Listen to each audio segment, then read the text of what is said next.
الحمد لله نحمده ونستعينه ونستغفره ونعوذ بالله من شرور أنفسنا وسيئات أعمالنا من يهده الله فلا مضل له ومن يضلل فلا هادي له وأشهد أن لا إله إلا الله وحده لا شريك له وأشهد أن محمدا عبده ورسوله يا أيها الذين آمنوا اتقوا الله حق تقاته ولا تموتن إلا وأنتم مسلمون يا أيها الناس اتقوا ربكم الذي خلقكم من نفس واحدة وخلق منها زوجها وبث منهما رجالا كثيرا ونساء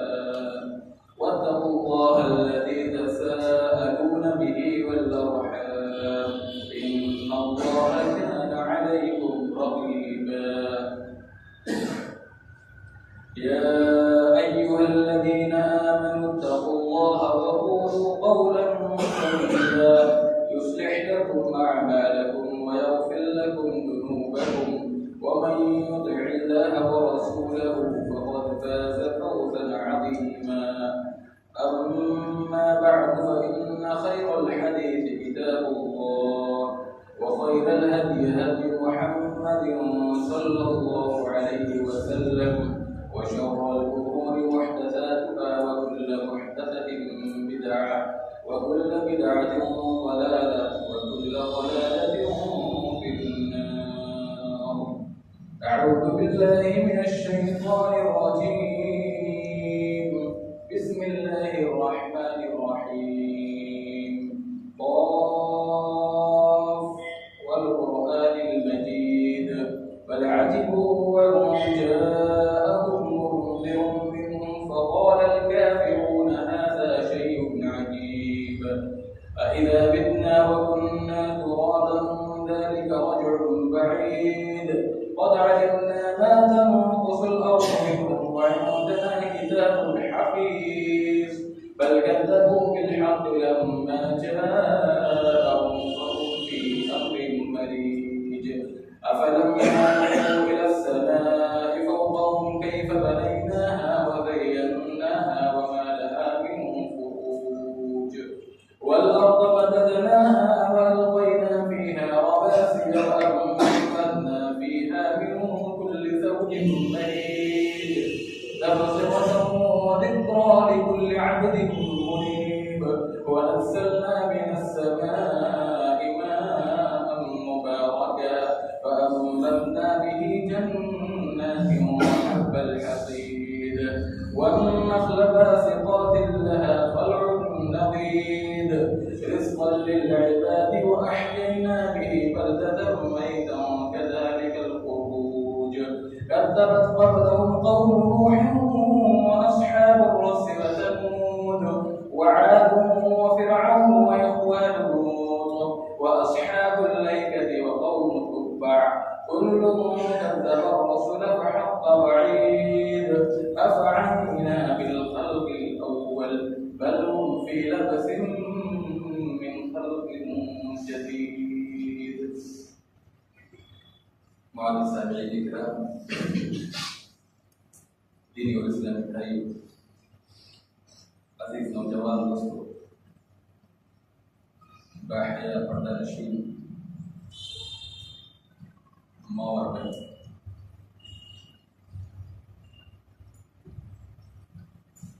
اللہ تعالیٰ نے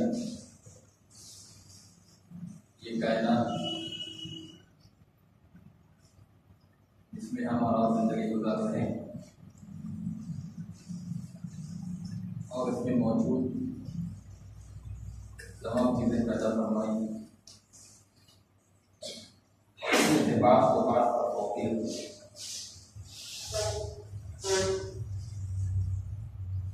ہفتہ کے 7 دن بنائے اور جمعہ کے دن کو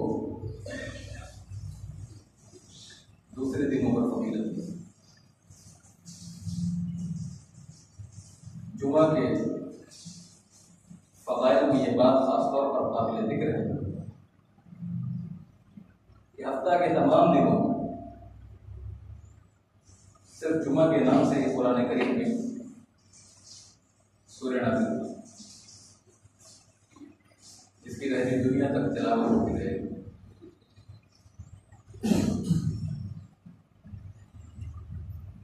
امت محمدیہ کے لیے جمعہ کا دن اللہ تبارک و تعالیٰ کا خصوصی انعام، جس سے اس امت کو اللہ تبارک و تعالیٰ نے نوازا، جبکہ یہود و نصارہ اس دن کی خصوصیت اور فضیلت سے محروم کر دیے گئے۔ سوال پیدا ہوتا ہے کہ جمعہ کو جمعہ کیوں کہتے ہیں؟ جمعہ کو جمعہ اس لیے کہا جاتا ہے، جمعہ کا نام جمعہ اس لیے رکھا گیا ہے کہ جمع سے ماخوذ و مشتق۔ مسلمان ہفتے میں ایک دفعہ ذکر و اذکار، تزکیہ نفس اور کتاب و سنت کے علم سے بہرہ ہونے کے مقصد سے بڑے بڑے عبادت گاہوں میں جمع ہوتے ہیں۔ مسلمانوں کا یہ تعلیمی، دینی، تربیتی اور اصلاحی اجتماع، ان کا اکٹھا ہونا، یہ ایسے ہی نہیں کہ اللہ تبارک و تعالیٰ کے اس حکم کی بنیاد پر ہے تو اس نے سورہ جمعہ میں مومنوں کو دے رکھا ہے۔ چنانچہ اللہ تعالیٰ ارشاد فرماتا ہے، یا ایھا الذین آمنوا اذا نودی للصلاۃ من یوم الجمعہ فاسعوا الی ذکر اللہ وذروا البیع ذلکم خیر لکم ان کنتم تعلمون۔ اے ایمان والو، جب تمہیں نماز کے لیے جمعہ کے دن پکارا جائے تو اللہ کے ذکر کی طرف دوڑو، کاروبار چھوڑو۔ یہی بات تمہارے لیے بہتر ہے اگر تم علم میں رکھتے ہو۔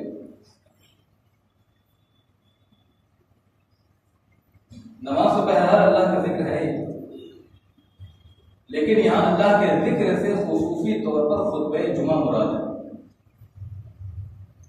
اور اللہ کے ذکر کی طرف دوڑنے کا مطلب یہ نہیں کہ آدمی دوڑتے ہوئے بھاگ کر مسجد کی طرف چل کر جائے، بلکہ اس سے مراد یہ ہے کہ مستعدی سے چل کر جلد سے جلد مسجد پہنچنے کی کوشش کرے، اس کے لیے جو تیاریاں ہیں، جو اہتمام ہیں، وہ کرنے کی کوشش۔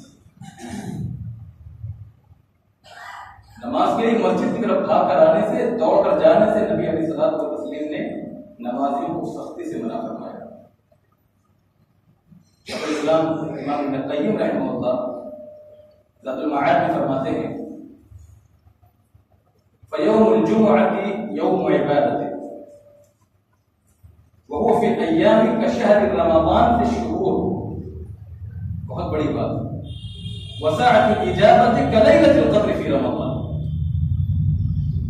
کہ مسلمانوں کے لیے جمعہ کا دن یہ عبادت کا دن، یہی وہ دن ہے جس میں اکثر و بیشتر مسلمان کوتاہیاں، غفلت کا ثبوت دیتے ہیں۔ وفی الايام كشهر رمضان في الشهور، اور جمعہ کا مقام دوسرے دنوں کے مقابلے میں ایسے ہی جیسے رمضان کا دوسرے مہینوں میں مقام ہے۔ دوسرے مہینوں کے بالمقابل رمضان کا جو مقام و مرتبہ ہے، اسی طرح جمعہ کا دوسرے دنوں کے مقابلے میں مقام و مرتبہ۔ وساعة الإجابة كليلة القدر في رمضان، اور جمعہ کے دن کے بارے میں جو بتایا گیا ہے کہ قبولیت کی گھڑی اس کے اندر رکھی گئی ہے۔ شیخ الاسلام ابن القیم رحمہ اللہ فرماتے ہیں کہ اس کا مقام، اس کی مثال ایسے ہی جیسے کلیلۃ القدر فی رمضان، جیسے رمضان میں لیلۃ القدر، اس کے اس قدر اہتمام اور جدوجہد ہونی چاہیے، کوشش ہونی چاہیے۔ یہ مبارک گھڑی ہاتھ سے جانے نہ پائے، اس کو پانے کے لیے ہر مسلمان کو، ہر نمازی کو کوشش کرنی چاہیے۔ جمعہ کے دن کے بڑے فضائل بیان کیے گئے۔ صحیح مسلم کی روایت میں رسول اللہ صلی اللہ علیہ وسلم نے فرمایا ہم سے پہلے جو لوگ تھے اللہ تبارک و تعالیٰ نے انہیں جمعہ کی رات سے ہٹا دیا، اس لیے یہود کے لیے سنیچر کا دن اور عیسائیوں کے لیے اتوار کا دن ہو گیا۔ پھر اللہ تبارک و تعالیٰ ہمیں یعنی کہ امت محمدیہ کو اس دنیا میں لایا اور جمعہ کے دن کی طرف ہماری اس نے رہنمائی فرمائی۔ پھر اس نے جمعہ رکھا، پھر سنیچر، پھر اتوار۔ تو جس طرح وہ یعنی یہود و نصارہ عبادات کے دنوں میں ہم سے پیچھے ہیں، اسی طرح وہ قیامت کے دن بھی ہم سے پیچھے ہوں گے۔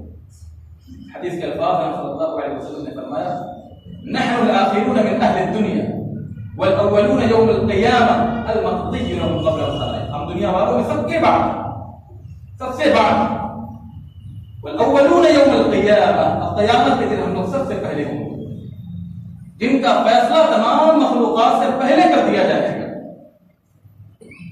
امت محمدیہ کے بہت بڑے شرف اور عظمت اور احترام، عظمت اور ایک طرح سے ان کے لیے نعمت کی بات ہے۔ صحیح احادیث میں جمعہ کے دن کے فضائل سے متعلق بیان کیا گیا، بتایا گیا ہے کہ جمعہ کا دن ہی وہ دن ہے جس میں اسلام کی تکمیل کی بشارت سنائی گئی۔ سب سے بہتر دن جس میں سورج طلوع ہوتا ہے وہ جمعہ کا دن۔ اسی دن آدم علیہ السلام و تسلیم کو وجود بخشا گیا، اسی دن ان کی پیدائش ہوئی، اسی دن وہ جنت میں داخل کیے گئے اور اسی دن وہ جنت سے نکالے گئے اور قیامت میں جمعہ کے دن کی قائم ہو۔ اور اس دن کے بارے میں بتایا گیا کہ اس میں ایسی گھڑی ہے، اس دن میں ایسی گھڑی رکھی گئی ہے کہ جس میں ہر دعا کرنے والے کی دعا قبول ہوتی ہے، چاہے وہ گناہ کی دعا نہ کرے، رشتہ داریوں کے توڑنے کی دعا نہ کرے، حرام چیزوں کی بھی دعا نہ کرے۔ اس گھڑی کی تعین میں قدر اختلاف واقع ہوا، دو وقت بتایا گیا احادیث کے اندر، دونوں صحیح۔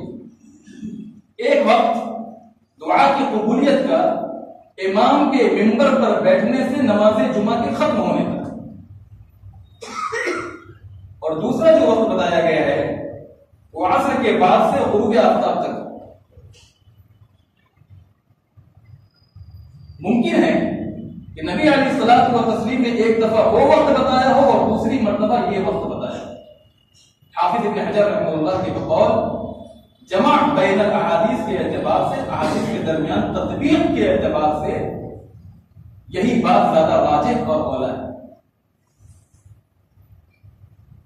یہ وہ دن ہے جس میں اللہ تبارک و تعالی اپنے نیک بندوں کو جنت میں اپنا دیدار کرائے گا۔ اس دن کو مسلمانوں کے لیے ہفتے کی عید قرار دیا گیا ہے۔ یہ وہ دن ہے جس میں بندوں کے گناہ معاف کیے جاتے ہیں، مٹائے جاتے ہیں، جھاڑ دیے جاتے ہیں۔ نبی علیہ الصلوۃ والتسلیم نے مسلمانوں کو، اہل ایمان کو خوشخبری سناتے ہوئے یہاں تک فرمایا کہ جو شخص جمعہ کے دن کے لیے اہتمام کرتا ہے، غسل کرتا ہے، تیاریاں کرتا ہے اور پھر نماز کے لیے جمعہ کی طرف مسجد کی طرف جمعہ کے لیے آتا ہے، اللہ تبارک و تعالی اس کے ہر ایک قدم کے بدلے 1 سال کے روزے اور 1 سال کے قیام کا اجر، 1 سال کے روزے، 1 قدم کے بدلے اور 1 قدم کے بدلے 1 سال کے قیام کا اجر اللہ تبارک و تعالی اسے دیتا ہے۔ بكل خطوة يخطوها اجر سنة صيامها وقيامها۔ اتنی بڑی فضیلت کی بات ہے۔ اگر انسان کوشش کرے، اس کے لیے اہتمام کرے اور پھر مسجد کی طرف چل کر جمعہ کے لیے آئے تو اللہ تبارک و تعالی اس کے قدموں کی بھی قدر کرتا ہے۔ حاضری تو دور کی بات ہے، اس کے قدموں کا احترام کرتا ہے اور 1 سال کے روزے اور 1 سال کے قیام کا اجر ایک قدم پہ اللہ تبارک و تعالی کرتا ہے۔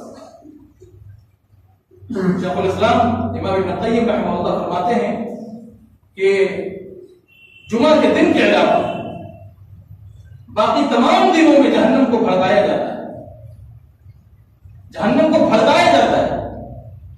جمعہ کے دن کو اس سے علیحدہ کر دیا گیا، جدا کر دیا گیا۔ ایک اور بات جو بہت ہی اہم ہے لیکن اس کے ساتھ انسان کی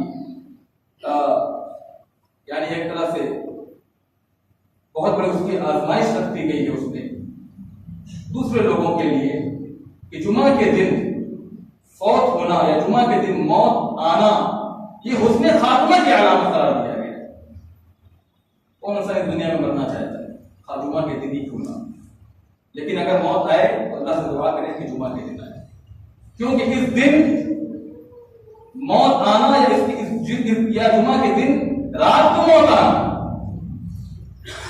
یہ میت کے لیے شرف کی بات ہے اور اس کے لیے عذاب قبر سے یا فتنہ قبر سے حفاظت کا ذریعہ بن جاتا ہے۔ رسول کریم صلی اللہ علیہ وسلم کا فرمان ہے، آپ نے فرمایا ما من مسلم يموت يوم الجمعة او ليلة الجمعة الا وقاه الله تعالى فتنة القبر۔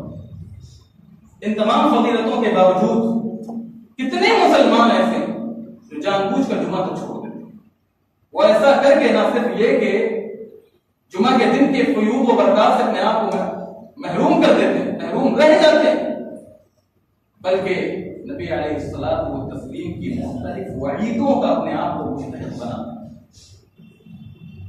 حدیث کے الفاظ سنیں، کتنی سخت دھمکیاں نماز جمعہ سے پیچھے رہ جانے والوں کے لیے اور جمعہ جان بوجھ کر ترک کر دینے والوں کے لیے آئی۔ رسول اللہ صلی اللہ علیہ وسلم نے ارشاد فرمایا لَيَنْتَهِيَنَّ أَقْوَامٌ أَوْ وَدَعِهِمُ الْجُمُعَاتِ أَوْ لَيَخْتِمَنَّ اللَّهُ عَلَى قُلُوبِهِمْ ثُمَّ لَا يَكُونُنَّ مِنَ الْغَافِلِينَ۔ لوگ جمعہ چھوڑنے سے بعد آ جائیں، جمعہ ترک کرنے سے بعد آ جائیں، ورنہ اللہ تبارک و تعالی ان کے دلوں پر مہر لگا دے گا، پھر وہ غفلت میں پڑے لوگوں میں ہو جائیں۔ دوسری حدیث میں صلی اللہ علیہ وسلم نے ارشاد فرمایا لقد هممت ان امر رجلا يصلي بالناس ثم احرق على رجال يتخلفون عن الجمعة بيوتهم۔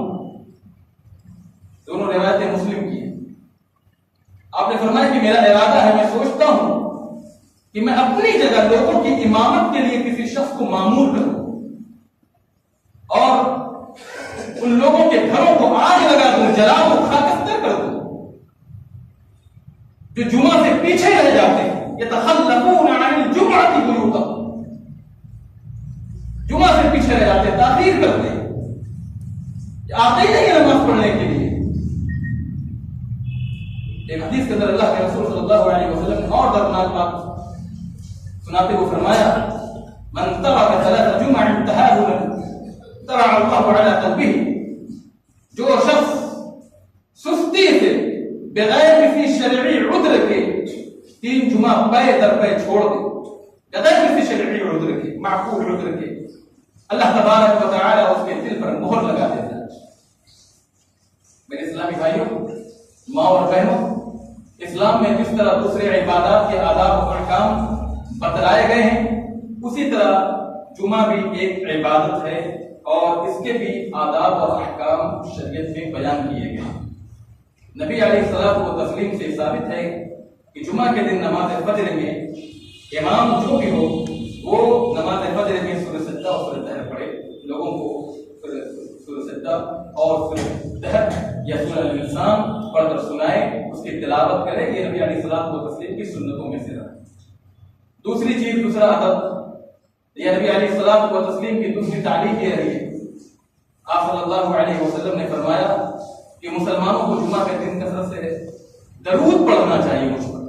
حدیث کے الفاظ ہیں فَأَكْثِرُوا عَلَيَّ مِنَ الصَّلَاةِ فِيهِ فَإِنَّ صَلَاتَكُمْ مَعْرُوضَةٌ عَلَيَّ، تم اس دن خاص طور پر مجھ پر کثرت سے درود پڑھا کرو کیونکہ تمہارے درود مجھ پر پیش کیے جاتے ہیں۔ نماز جمعہ ہر مسلمان آزاد مکلف مرد اور مقیم پر فرض ہے، مسافر، عورت اور غلام اس حکم میں نہیں آتے، اور اگر کوئی ان میں سے جمعہ کے لیے آ جائے، مسجد پہنچ جائے، تو ان کو بھی جمعہ کا ثواب ملے گا۔ لیکن اگر کوئی عذر درپیش ہو، بیماری ہو، جان کا خطرہ ہو یا کوئی اور ایسی بات تو اچانک پیش آ جائے، باتیں ہو جائے، تو پھر جمعہ فرض نہیں، اس کی جگہ ظہر کی نماز قائم کی جائے گھر میں جو بھی۔ اور جمعہ کے دن یہ خصوصی طور پر مسلمانوں کو تعلیم دی گئی ہے کہ صفائی ستھرائی، تیل، خوشبو اور لباس وغیرہ کا ہر مسلمان اپنی استطاعت کے مطابق اہتمام کرنے کی کوشش کرے، شریعت میں اس کی بڑی تعلیم ہے۔ اور جہاں تک ہو سکے نماز جمعہ کے لیے مسجد میں جلد سے جلد آنے کی کوشش کرے، جلدی سے پہنچنے کی کوشش کرے اور وہاں پہنچ کر امام کے آنے تک ہر مسلمان نماز، ذکر و اذکار، درود اور تلاوت قرآن وغیرہ میں مصروف ہے۔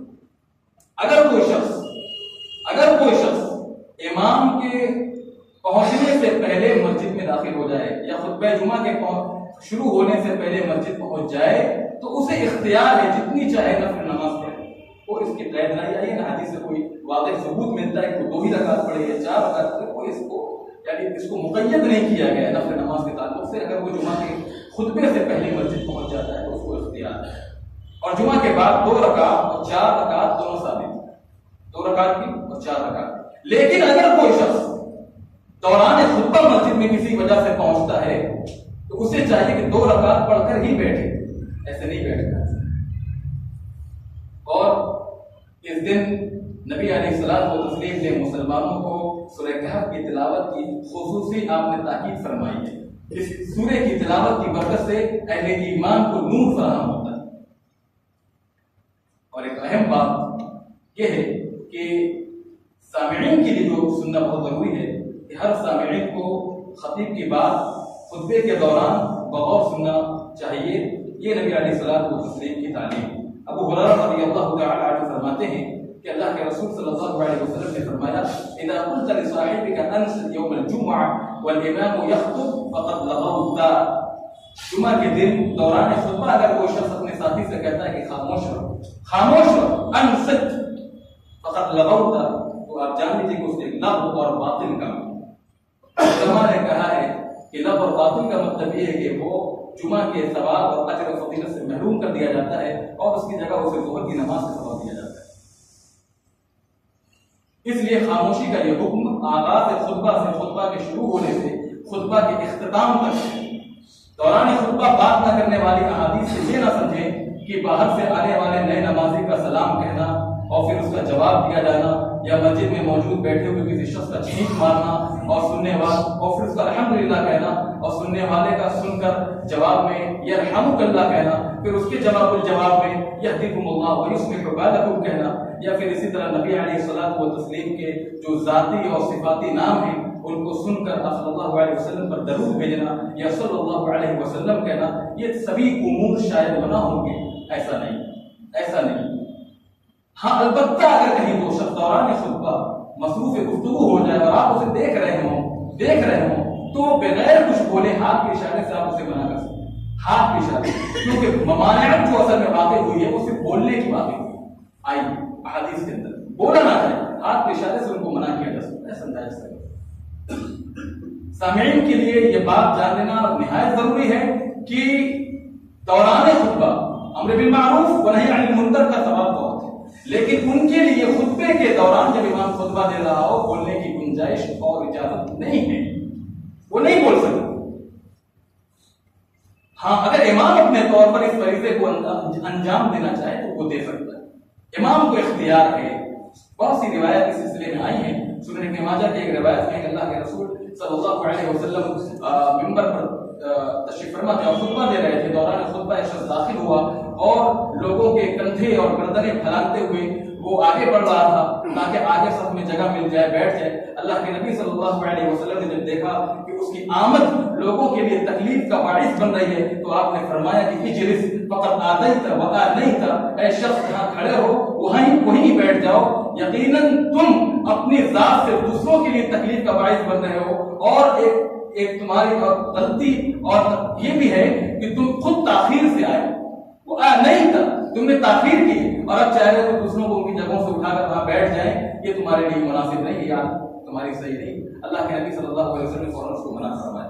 خطیب کے لیے اس قدر وسعت رکھی گئی کہ اگر دوران خطبہ کبھی کوئی ضرورت پیش آ جائے تو وہ خطبے کو چند لمحات کے لیے منقطع کر کے پھر جہاں سے چھوڑا ہے وہیں سے شروع کر سکتا ہے۔ صحیح مسلم کی ایک روایت میں موجود ہے کہ اللہ کے نبی صلی اللہ علیہ وسلم نے دوران خطبہ ایک آدمی سے، ایک اجنبی آدمی تھا، اسے دینی امور کے بارے میں چند باتیں کی اور اس کے بعد جب بات مکمل ہو گئی آپ نے دوبارہ خطبہ شروع کر دیا۔ سامعین کے لیے ایک مسئلہ ہے، وہ یہ ہے کہ بہت ہی انتہائی سخت ضرورت کے وقت مصلحتاً اور حکمت کے ساتھ اگر ان کو مناسب لگتا ہے کہ وہ خطیب سے ہم کلام ہو سکتے ہیں یا ہونا ہے تو وہ خطیب سے ہم کلام ہو سکتے ہیں، انتہائی سخت ضرورت ہے، ان کے لیے گنجائش ہے، وگرنہ نہیں۔ احادیث کے اندر موجود ہے، صحیح حدیث ہے کہ ایک شخص اللہ کے نبی صلی اللہ علیہ وسلم خطبہ دے رہے تھے، نمازیوں میں سے ایک شخص نے آپ صلی اللہ علیہ وسلم سے بارش کی دعا کا مطالبہ کیا کہ اللہ کے نبی صلی اللہ علیہ وسلم بارش پڑی ہوئی ہے، سوکھا پڑا ہوا ہے، بارش نہیں ہو رہی، بارش کی دعا کر رہا ہے۔ آپ صلی اللہ علیہ وسلم نے اس کے کہنے پر، اس کی فرمائش پر آپ نے دوران خطبہ اس کے لیے بارش کی دعا فرمائی۔ انتہائی سخت ضرورت ہے اور سامعین کے لیے گنجائش ہے، وہ خطیب سے ہم کلام ہو سکتا ہے، دوسروں سے نہیں، عام لوگوں سے نہیں۔ اور جمعہ کے دن خاص طور پر روزہ رکھنا اور رات قیام کے لیے خاص کرنا یہ بھی شرعاً ممنوع۔ ہاں اگر جمعہ کے ساتھ آگے پیچھے ایک دن ملا لے، جمعرات اور جمعہ یا جمعہ اور سنیچر، تو پھر اس کے لیے گنجائش ہے۔ یا اگر پھر کسی کی عادت ہو ایک دن روزہ چھوڑ رکھنا، ایک دن روزہ چھوڑنا، اور اس کے اتفاق سے اس کے روزے کا جو دن ہے وہ جمعہ آ جائے، تو اس کے لیے گنجائش ہے، کوئی حرج نہیں ہے۔ یا پھر اسی طرح ایام بیس وغیرہ کے دن ہفتے میں 3 دن روزہ رکھا جاتا ہے، 14 15 13 14 15، تو اگر اس دوران جمعہ آ جائے تو بھی کوئی حرج نہیں، وہ روزہ رکھ سکتا ہے۔ میرے اسلامی بھائیوں، نماز کی غلطیوں اور کوتاہیوں کی طرح بڑے افسوس کی بات ہے کہ جمعہ میں بھی بہت ساری غلطیاں ہیں جو ہمارے بھائیوں میں بہت عام ہو گئی۔ جمعہ کی رات آخری گھڑیوں تک جاگتے ہیں، جس کی وجہ سے وہ نماز فجر سے غافل ہو جاتے ہیں۔ اس طرح دن کا آغاز کبیرہ گناہ سے کرتے ہیں، جو ان کے لیے بہت ہی بڑی نحوست، محرومی اور بے برکتی کا باعث بنتی ہے۔ اور پھر شکوہ کرتے ہیں کہ کاروبار میں برکت نہیں ہوتی، تجارت میں مندہ پڑا ہوا ہے۔ اللہ کے نبی صلی اللہ علیہ وسلم نے امت کی صبح کے لیے دعا کی ہے، برکت کی، اللہم بارک لامتی فی بکورہا۔ یہ بہت بڑے برکت کی بات ہے۔ ویسے عام طور پر اللہ کے نبی صلی اللہ علیہ وسلم اخیر رات تک بلا کسی مقصد سے جاگنا آپ صلی اللہ علیہ وسلم ناپسند جانتے تھے۔ ان رسول اللہ صلی اللہ علیہ وسلم، ابو برزہ کہتے ہیں صحابی رسول کہ کان یکرہ النوم قبل العشاء والحدیث بعدها۔ اللہ کے نبی صلی اللہ علیہ وسلم کو عشاء کے بعد بلا مقصد جاننا یا جاگنا یا صلی اللہ علیہ وسلم کو سخت ناگوار اور ناپسند۔ حالانکہ جمعہ کے دن جماعت کے ساتھ صبح کی نماز کو، فجر کی نماز کو افضل ترین نماز بتایا گیا ہے، لیکن جمعہ کے دن نماز فجر سے عموماً لوگوں کی طرف سے یہ غفلت دیکھنے میں آتی ہے۔ دوسری عام کوتاہی ہمارے طرف سے جو ظاہر ہوتی وہ یہ ہے کہ عام طور پر لوگ صفائی ستھرائی نظافت کا اہتمام نہیں کرتے۔ الطہور شطر الایمان، یہ رسول کریم صلی اللہ علیہ وسلم کا فرمان ہے، صفائی ستھرائی یہ آدھا ایمان۔ عام طور پر لوگ اٹھے، کاروبار میں مشغول ہو گئے، ادھر ادھر کا سفر کیا اور جمعہ کا وقت ہوا، مسجد میں وضو کر آ کر بیٹھ گئے۔ یہ بات بھی مناسب نہیں۔ بہتر ہے کہ اس کے لیے غسل کریں، تیل خوشبو اور کی اہتمام حدیث کے اندر بتایا کہ غسل کرنے کی کوشش کریں۔ جمعہ کے لیے نیت نہ کرنا، عادت کے مطابق جمعہ کے لیے مسجد میں پہنچ جانا۔ جمعہ میں میرے بھائی کو عبادت ہے، اس کے لیے بھی نیت کرنا۔ لوگ عام طور پر جیسے ادھر ادھر جاتے ہیں ویسے جمعہ کے لیے بھی چلے جاتے ہیں۔ اور آپ کو معلوم ہے کہ اسلام میں ہر عبادت کے لیے شرط رکھا گیا ہے نیت، انما الاعمال بالنیات، لیکن ایسا نہیں۔ پھر جمعہ کے لیے عام طور پر لوگ تاخیر کرتے ہیں، جان بوجھ کر تاخیر کرتے ہیں۔ کچھ لوگوں کا تو یہ معمول ہے کہ جمعہ کے اذان کے بعد بھی گھریلو جو مشغولیات ہیں اور جو تجارت و خرید و فروخت لین دین ہیں اور ذاتی ضروریات میں مصروف رہتے ہیں، جمعہ کے اذان سننے کے بعد توفیق نہیں ہوتی کہ مسجد پہنچ جائیں۔ حالانکہ اللہ کے نبی صلی اللہ علیہ وسلم نے اذان جمعہ سے پہلے پہنچنے کی سخت تاکید فرمائی اور اس کی فضیلت بھی بتائی۔ ایک اور بڑی کوتاہی ہے کہ بہت سے لوگ مسجد میں داخل ہوتے ہیں، گاؤں دیہات کی مسجدوں میں آپ دیکھیں گے جو قصبہ اور قریہ میں ہوتی ہیں مسجدیں، کہ لوگ مسجد میں داخل ہوتے ہیں تو مسجد کے آداب اور تقدس کا لحاظ کیے بغیر آواز سے بلند باتیں کرتے ہیں۔ کچھ لوگ مسجدوں میں موجود ہیں، مصحف اٹھائے ہوئے ہیں اور تلاوت میں مشغول ہیں، اور آواز ان کی تلاوت کی، ان کے ذکر کی اتنی بلند ہے کہ دوسری نمازیوں کو تشویش میں ڈال دیتے ہیں۔ یہ عادت بھی قطعاً صحیح نہیں، غلط عادت، بالکل صحیح نہیں۔ تاخیر سے آنے والا ایک بڑی غلطی اور کوتاہی یہ بھی کرتا ہے کہ مسجد میں داخل وہ سوچتا ہے کہ اول صف میں اسے جگہ ملتی ہے، نمازیوں کو پھیلاتے ہوئے آتا ہے اور دوسرا سوچتا یہ ہے کہ دوسروں کو وہاں سے اٹھا کر خود وہاں بیٹھ جائے۔ اب دوسرا بھائی گنجائش پیدا کر لے، اس کے لیے وسعت پیدا کر لے، تفسحوا فی المجالس فافسحوا فی الصلاۃ۔